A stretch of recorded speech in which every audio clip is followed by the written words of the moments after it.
بسم الله الرحمن الرحیم. حامد و مصلی. محترمینو، یو محترم رو دا پوښتنه کړې ده چې د تعلیم او تربیت دپاره کله د کشنۍ د ولو ضرورت پیښ سي، نو کشنۍ به سړی څومره حده پرې وهلی سي.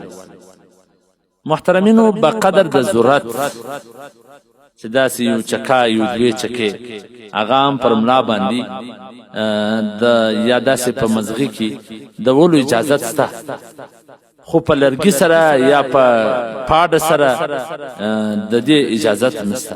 فتاوی محمودیه جلد نمبر 14 صفحه نمبر 128.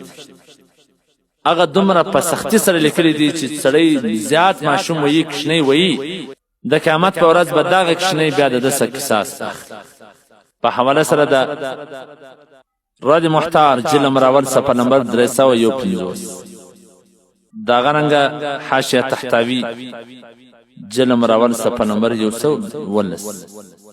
نو دومره بنوي ماشومان محترمینو سړی په مینه په محبت په کشنیانو سبق ووایي، په ولو سره یا په داسې سخت ولو سره چې داغه و جسم ته تاوان او نقصان ورسېږي، نو داغه نور د سبق څخه زړه ورته نو داسې په مینه محبت سره که چیرې کشنیان ته سبق وویل سي، نو د ولو ضرورت هم نسي پیښ.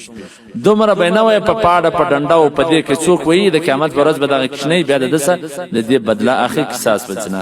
والسلام. ستاسو د دیني او شرعي پوښتنو جوابونکی مولوي عبدالرحمن سمیم صاحب.